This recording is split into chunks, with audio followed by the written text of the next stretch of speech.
Hello friends, I am RM Guru working as Assistant Professor in Shero Institute of Technology College of Engineering in Civil Engineering Department. This is module number 5. In this lecture we are going to see what is the status of town planning scheme in India. This slide refers to objective of town planning schemes. It includes just and fair compensation to be given to the landowners, transparent process of land acquisition, to be informed to the consultant and to participate approach has been kept, rehabilitation and resettlement with least disturbances. So TP scheme has been successful but not widely used in India yet. It has been predominant only in the state of Gujarat and Maharashtra, while a few other states are endeavoring to catch up with them. However, more than half of the Indian states have yet to initiate any practice for land pooling. Further, the states of India that are endeavoring to use the TP scheme for urban land expansion include Karnataka, Andhra Pradesh, Madhya Pradesh, Chhattisgarh and Odisha. Recently, Tamil Nadu state government passed a bill to amend the Tamil Nadu Town and Country Planning Act 1971 so that it can be used to implement the TP scheme for land management. Among all the states, Gujarat has most permanently used the TP scheme for at most century. It has developed the largest city of state, Ahmedabad, approximately 95%, excluding the downtown area, using this land readjustment mechanism, and it is continuing to implement the TP scheme for developing the outskirts or peri-urban areas of the city. So, as of 2010, Gujarat was implementing 1126 cases of town planning schemes and 600 more were in pipelines. With long-term application, the scheme has evolved through continuous improvement in the content of proposals and the implementation strategies and procedures. The state of Maharashtra was a pioneer in India in the use of land readjustment for urban development and has gained some success in implementing the TP scheme, but not to the same extent as Gujarat. Owing to reasons such as procedural delays and greater emphasis on development of plans, Maharashtra discontinued the use of schemes in 1985. Then another push for the TP scheme comes from the Government of India under Amrut policy, which directs the use of TP scheme for systematically developing greenfield sites located on the outskirts of the city, promoting planned urban expansion.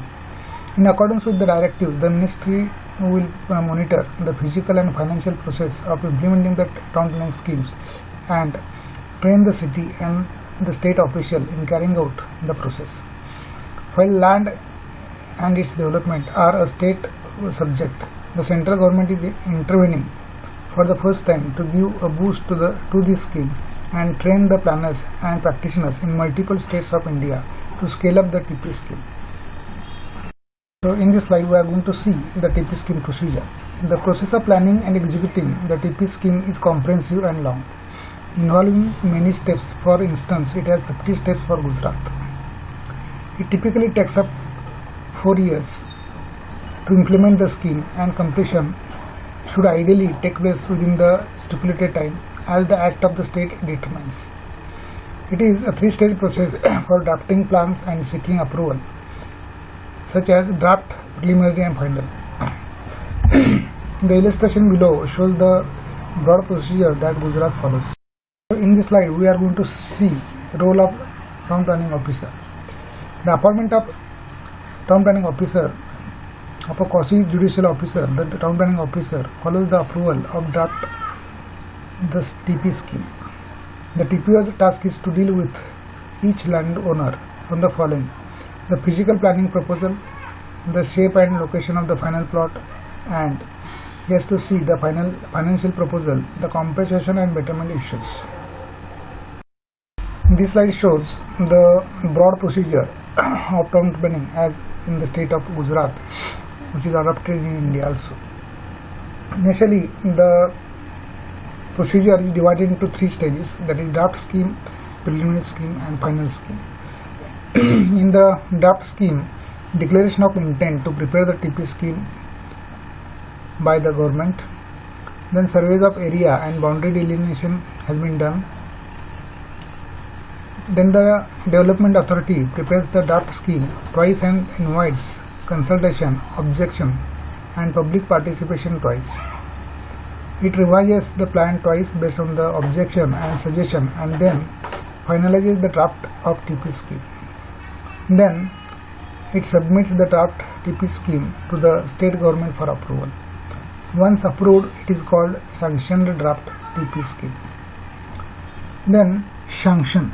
Appointment of town planning officer, a quasi-judicial officer who takes over the development authority after the sanction of draft scheme and guides the control and implementation of spatial and fiscal plans by splitting them into two separate proposals. Then the preliminary schemes. Preparation of preliminary scheme, that is by physical and spatial plan, are to be prepared. Then laying out of roads, plots and infrastructure is suggested. Personal hearing for every individual landowners affected person on replotting has to be considered, as well as final decision of the TPO on physical planning has to be carried out. Submission of preliminary scheme to the state government for sanctioning within 2 months has to be submitted. And in the final scheme, the preparation of final scheme, final tabulation of the cost of infrastructure, betterment charges and compensation. Also, the personal hearing for every individual landowner affected person on fiscal issues are to be considered and to be noted. Final decision of the town planning officer on fiscal planning, that is compensation and betterment charges to be given to the affected person, should be considered and the decision has to be taken.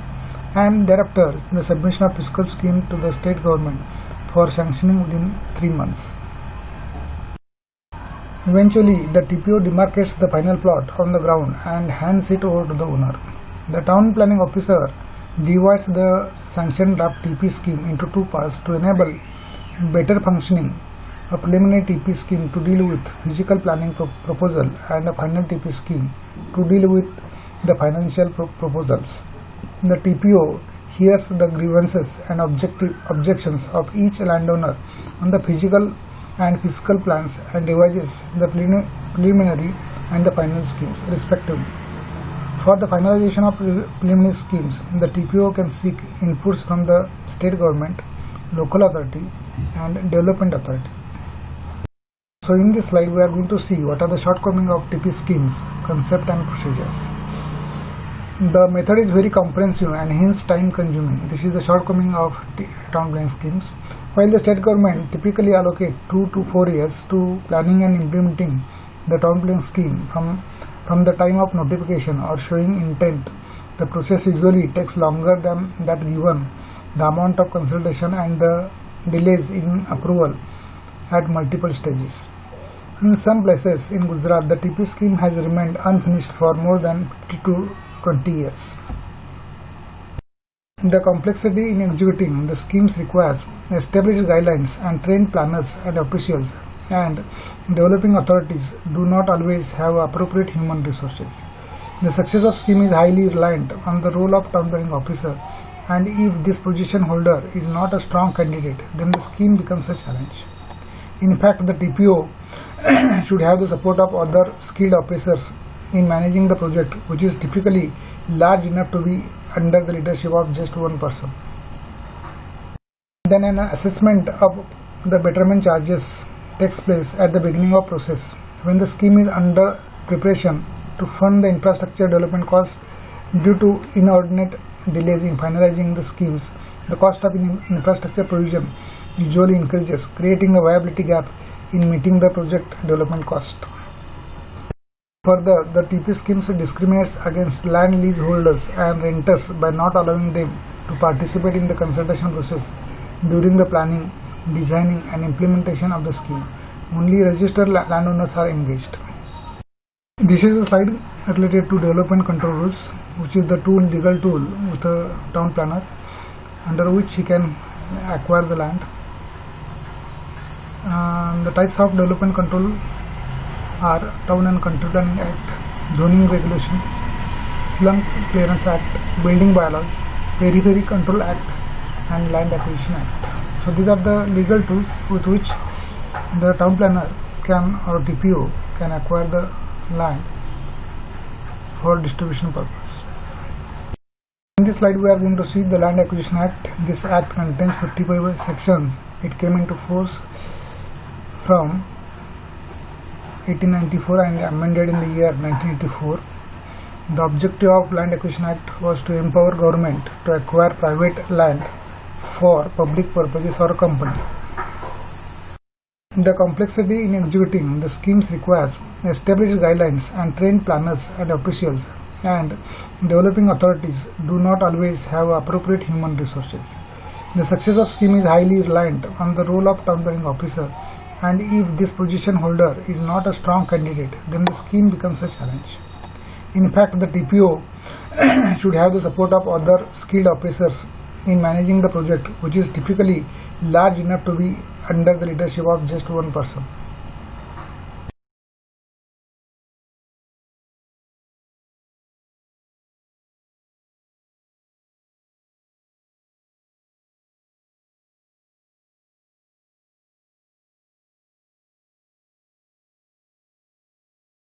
Then we will see the Land Acquisition Act Section 5, and it is related to payment of damages.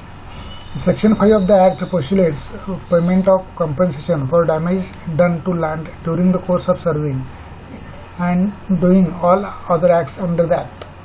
Decision of collector is final in the matter of sufficiency of compensation for damages.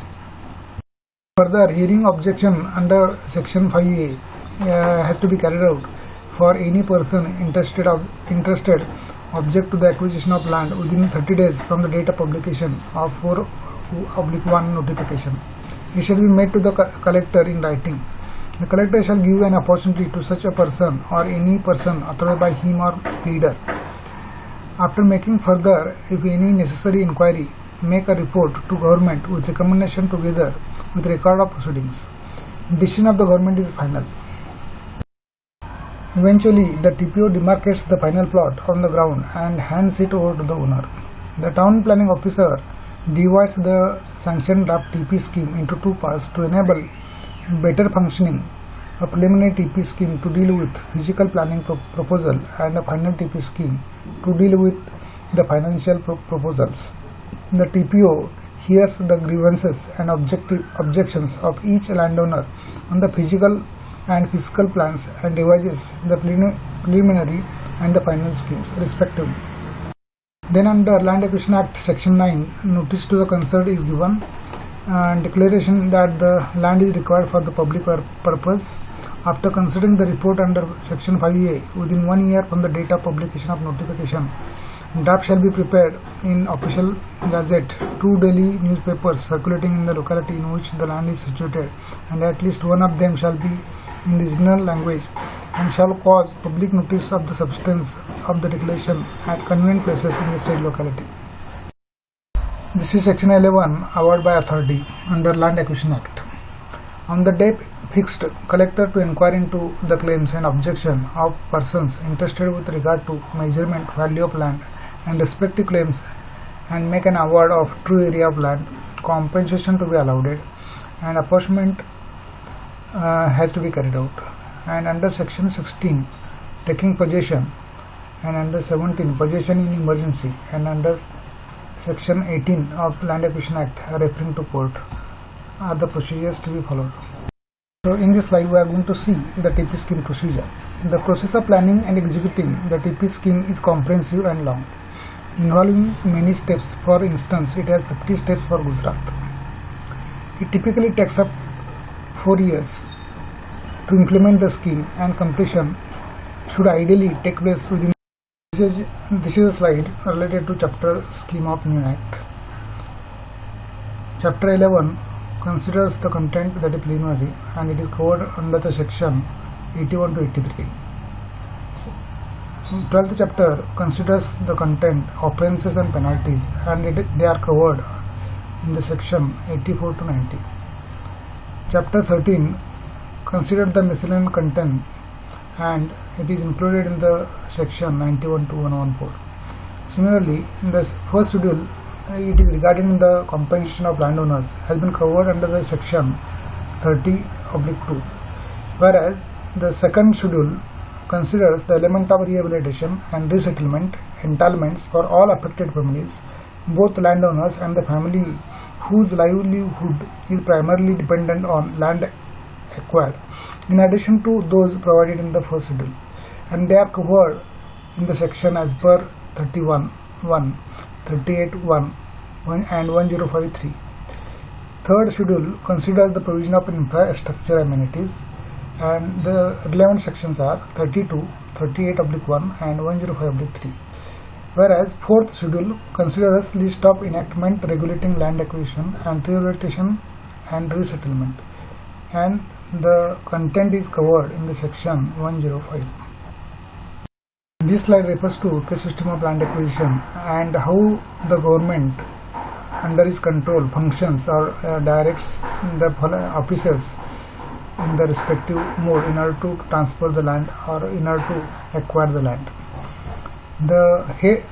Under the government, the Commissioner for Rehabilitation and Resettlement is going to act as a head, and under him the respective collector of the district and the officer designated by collector and the administrator, they are working in order to acquire the land. It requires the requiring authority and the RR committee for taking the decision for land acquisition. This is the comparative provision of Old Act and New Act. The preliminary notification is given as per old section 4, but now it is included in section 11. In the old act, 5A hearing is done as per the section 5A, whereas section 15 has been considered for hearing. As per the old act, declaration of resettlement area and public purposes are included in the section 6, whereas new act considers the section 19 for declaration of resettlement area and public purposes. Old act considers the award under section 11, whereas new act considers the award under section 23/30/31. Similarly, old act considered the correction for clerical errors under section 13A, whereas new act considered the correction for clerical errors under section 33. Old act considered the possession under section 16, whereas new act considered the possession under section 38. The urgency clause is considered in the old act under section 17, whereas new act in the new act urgency clause has been included in the section 40. In old act, reference to court and authority considered in the section 18, whereas in the new act it has been included under section 64. Then the old act considered the matters to be considered under section 23 in the old act, whereas in the new act section 27 has been included. This slide refers to comparative provision of old act and new act. The old act considered the process matters to be ignored is covered under section 24, whereas in the new act it has been considered under section 28. Then the interest on excess compensation has been included in the old act under section 28, whereas in the new act interest to excess compensation has been considered in section 72. Similarly, redetermination of compensation has been covered under old section 28A, whereas in the new act section it is considered under 73. And apportionment of compensation has been considered in section 29 of old act, whereas in the new act it is covered in section 75. Then payment of deposit in court has been considered in the old act under section 31, whereas in the new act it has been incorporated in section 77. The interest to be given is considered under section 34 in old act, whereas section 80 considered in the new act. Temporary occupation has been covered in the section 35 of old act, whereas 81 is the new Act section. Enforcing possession when opposed has been considered in Old Act section 47, whereas it has been included in 91 section in New Act. Withdrawal from acquisition has been considered under section 48 in Old Act, whereas in the New Act 93 section has been considered. Then exemption for stamp duty and fees has been considered in the old section 51, whereas in the New Act it has been considered in 96. So in this slide we are going to see the provisions made under 1894 Act and 2013 Act. For example, the public purposes which are included in the 1894 include several uses such as infrastructure development and housing project. Also includes use by companies under certain conditions, whereas the new Act 2013 do not made any changes except private companies for public-private participation. Then second point is regarding social impact assessment. In the earlier Act 1894, there are no provision for social impact assessment, whereas the new Act 2013 considers SIA has to be undertaken in case of every acquisition, subject to pending Amendment Bill 2015. This is a slide related to chapter scheme of new Act. Chapter 11 considers the content that is preliminary and it is covered under the section 81 to 83. 12th chapter considers the content, offences and penalties, and they are covered in the section 84 to 90. Chapter 13 considered the miscellaneous content and it is included in the section 91 to 114. Similarly, in the first schedule, it is regarding the compensation of landowners has been covered under the section 30/2, whereas the second schedule for the provision regarding the compensation in case of 1894 Act is based on the market value, whereas 2013 considers market value doubled in rural areas and not in urban areas. Then regarding the market value, the 1894 Act is based on the current use of land, explicitly prohibits using the intended use of land while competing market value, whereas the new Act considers whichever is higher of value specified for stamp duty and ready reckoner. Second, average of top 50% by recorded price of sale of land in the vicinity. Third, consented amount under section 2/2. And regarding the solatium, 30% provision has been made in 1894, whereas 100% provision has been made under section 2013. This slide refers to provisions made under the Act 1894 and 2013 related to return of land to landowners. In the old Act 1894, there is no provision to return the land for the landowner, whereas the new Act 2013 says that acquired land, if not used within 5 years, it will be returned to the land bank or landowners. The next provision is regarding sharing of profit, that is appreciation. In the old Act 1894, no provision has been made for sharing of profit, whereas 2013 says if the acquired land is unused and is transferred, 20% of the profit shall be shared with the original landowner. Then regarding the R&R, that is the rehabilitation and resettlement, no provision for both has been made in the Act 1894, whereas 2013 Act consider necessary for all affected families. Minimum R&R, that is rehabilitation and resettlement entitlements to be provided in to each affected family specified. This slide refers to the Master Policy on Land Acquisition Act 1894 to the Land Acquisition Act 2013. For the determination of market value of land, it is to be determined by ready reckoner value fixed under the Maharashtra Stamp Duty Act 59 of 1958 and the Maharashtra Stamp Determination of True Market Value Rules 199. Then multiplication factor for land acquisition: if the area lies under metropolitan areas, ABC class, municipal area, special planning authority, area development authority, and new township, the multiplication factor is 1, plus value of asset attached to the land or buildings, plus 100% surety. Then the second point regarding the area covered by regional plans and development plans, excluding above areas.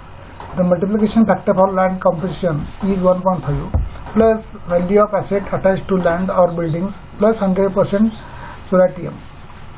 Then urban areas, the land composition multiplication factor is 2 plus value of asset attached to land or building plus 100% surety.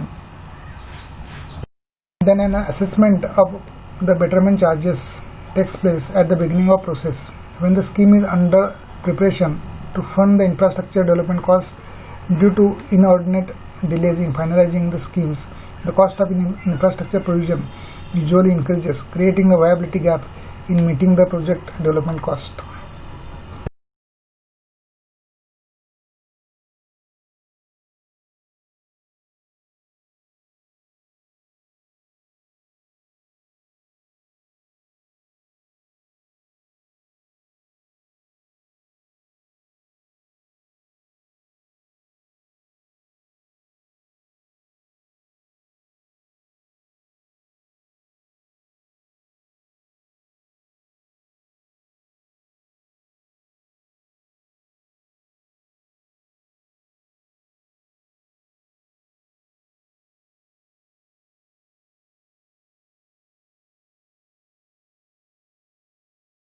Further, hearing objection under Section 5A has to be carried out for any person interested object to the acquisition of land within 30 days from the date of publication of 4/1 notification.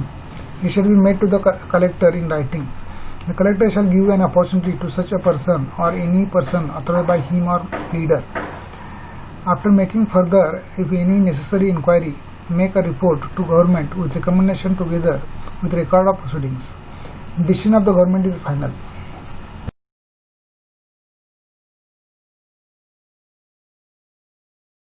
The R&R component considers the transportation cost and as per the Act, rupees 50,000 per affected displaced family is given. One-time financial assistance for those families having a cattle shed or petty shops will get 25,000 one-time financial assistance. Then one-time grant for artisan small traders of rupees 50,000. Similarly, one-time resettlement allowance of rupees 50,000 after shifting of house under 2013 Act. Then the provisions regarding the stamp duty and registration charges. As per the Act 2013, stamp duty and registration charges will be borne by a requiring body for first transaction of rehabilitated person only. Secondly, requiring body to provide infrastructure in rehabilitation and resettlement area, which includes the roads, drainage, Panchayat Ghar, post office, Samaj Mandir and other facilities as mentioned in 3rd schedule. Then provision of monetization on written consent. 10% plus the total per family cost of all amenities to be provided under the 3rd schedule of the said Act. 5% increase in inflation index increases on 1st January. These are certain provisions has been made in the Act 2013. This slide refers to objective of town planning schemes.